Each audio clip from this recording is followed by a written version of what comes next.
In Lagos, where the humid air clings to your skin, like a second layer of regret, everyone knew Mama Ngozi, the charitable widow.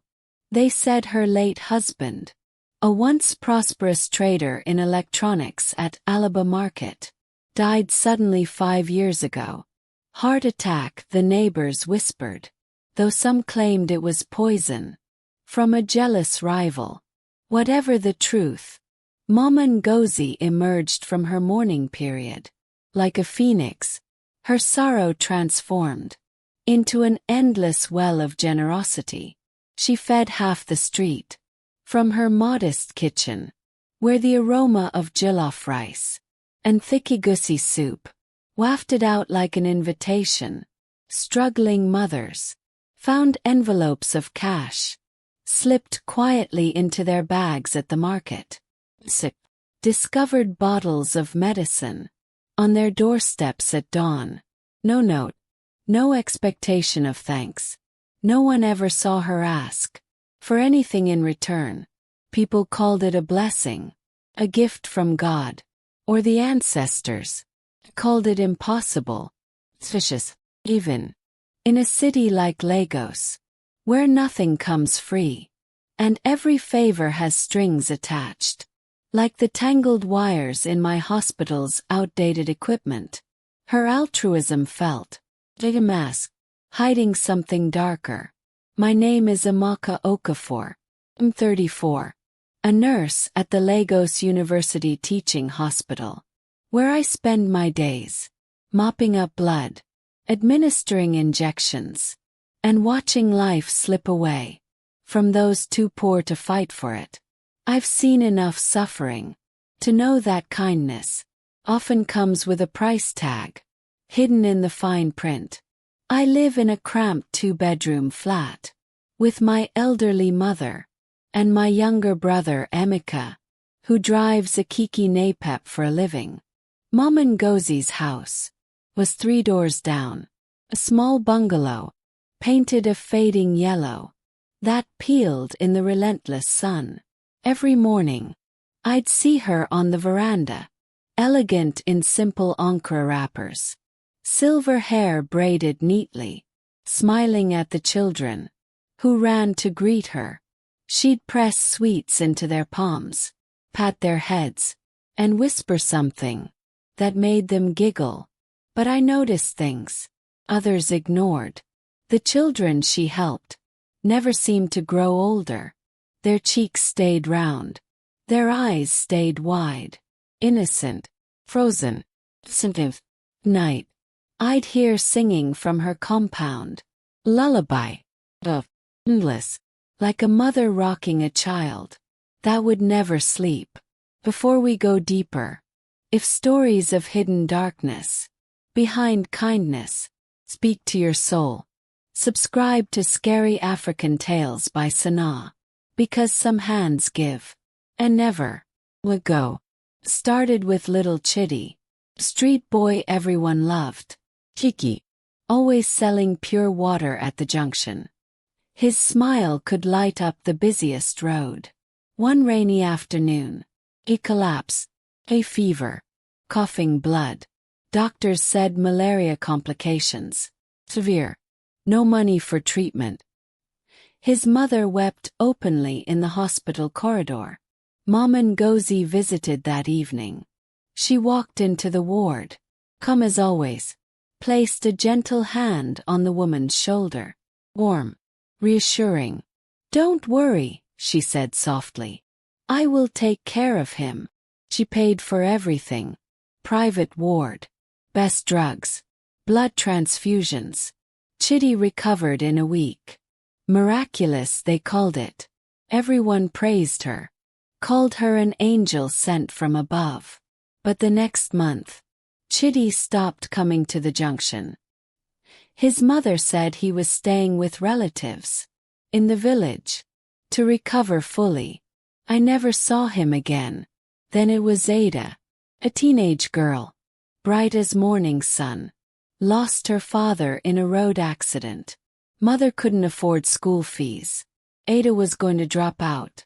Mama Ngozi stepped in, paid her fees, bought new uniforms, even a smartphone, so she could study online. Ada became her shadow, running errands, helping in the house, calling her auntie with real affection. Then one day, Ada vanished. Her mother found an envelope under the door, thick with cash, and a note in beautiful handwriting. She is safe now. Do not search. She has a better life. Police came. Questions, but no leads. Case closed quietly. More disappeared. Always the ones Mama Ngozi helped. Always quietly. Always after she laid her hand on them. Open. Fingers long and cool. Like a blessing. I began to watch her closely. One night, I couldn't sleep. The lullaby drifted over the wall again. Weeder. Closer. Pulling at something inside me. Climbed the mango tree. Between our compounds. Branches creaking under my weight. Heart pounding. Peered into her backyard. The moon was full. Silver light bathing everything. She sat on a low wooden stool. Under the old kola nut tree. A child sat in her lap. Motionless. Head lolling against her chest. I couldn't see the face. Only the back. Small braids. Familiar. Mama Ngozi rocks slowly. And forth. And forth. Her left hand stroked the child's hair. Tender. Motherly. Her right hand. Was buried inside the child's chest. Not cutting. Not tearing. Resting there. As if reaching for something. Deep within. The child didn't scream. Didn't move. Only stared upward. With empty eyes. A thin silver thread. Like light. Like breath. Flowed from the child's slightly open mouth. Into Mama Ngozi's. She inhaled it slowly. Deeply. Her skin glowed faintly. For a moment. Her silver hair shimmered. The lines around her eyes. Toughened. To look. Younger. I almost fell from the tree. A branch cracked under my foot. Mama Ngozi's head snapped toward the sound. Heard me. She smiled. The same gentle smile. She gave everyone on the street. But her eyes were black. Completely black. No white. No reflection. Just endless depth. I scrambled down the tree. Ran inside. Locked my door. Heart racing like it would burst. The next morning, she came to my house. Knocked softly. 3 times. Anon Amaka. Good morning, she called. Voice warm as fresh pap. I brought you something. She held out a small nylon bag. Inside was akara. Still hot. And pap in a covered bowl. Steam rising gently. I noticed you've been tired lately, she said. Was kind. Concerned. Long shifts at the hospital. It will strengthen you. I stared at her hand. The one that had been. Inside the child. The fingers were clean. Elegant. Nails painted soft pink. I didn't take the food. She tilted her head slightly. You don't trust me. Her voice was sad.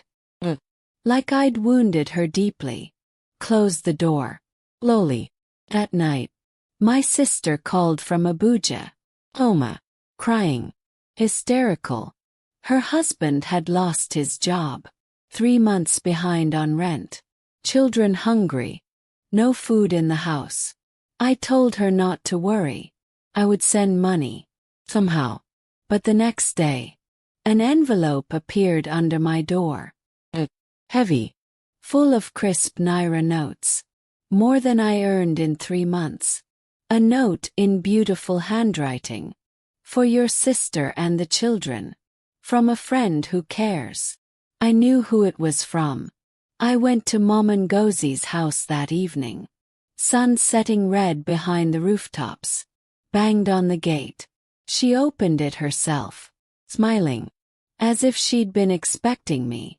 I knew you'd come, she said softly. Come inside. Let's talk. Her living room was simple, clean, spotless, photos on the wall. Her late husband, young and handsome, arm around her waist, both smiling. No children of their own. None in the pictures. She poured me tea from a beautiful porcelain set, sat across from me, folded her hands in her lap. Patient. You want to know what I take, she said quietly. Not a question. I couldn't speak. Throat dry. She leaned forward slightly.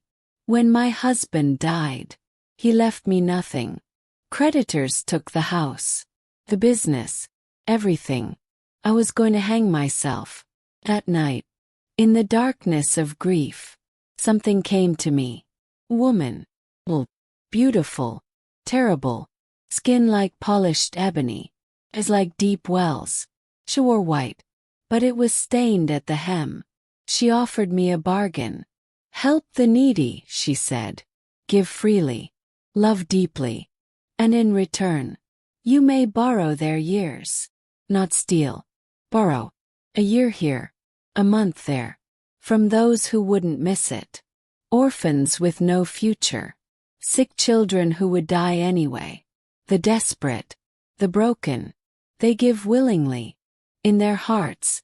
'Cause I save them first. Give them joy. Love. Full bellies. Oh. And I stay young. Beautiful. Strong enough. To keep helping. Forever. She reached across the table. Placed her hand over mine. Like silk. You've been watching me, Amaka. That curiosity. Has weight. Has years. Rich years. Full of life. Pulled away. Hand shaking.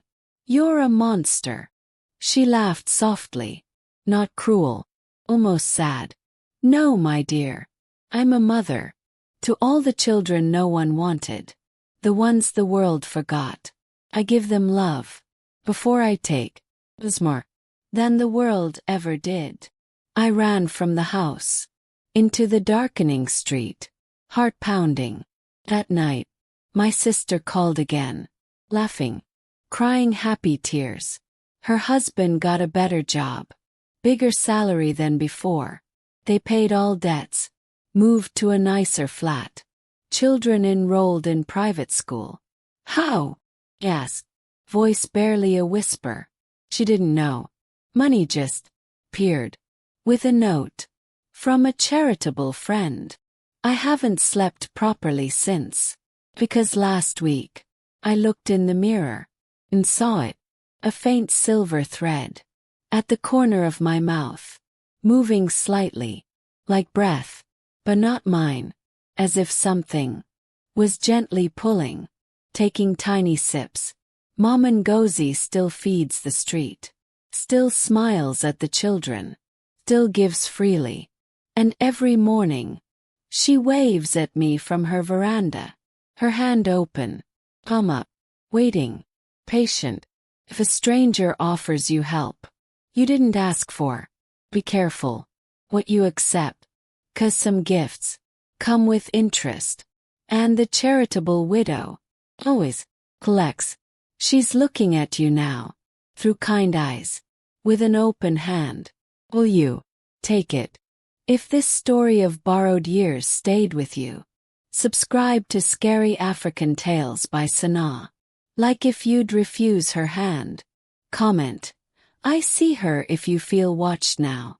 And remember, some gifts come with interest.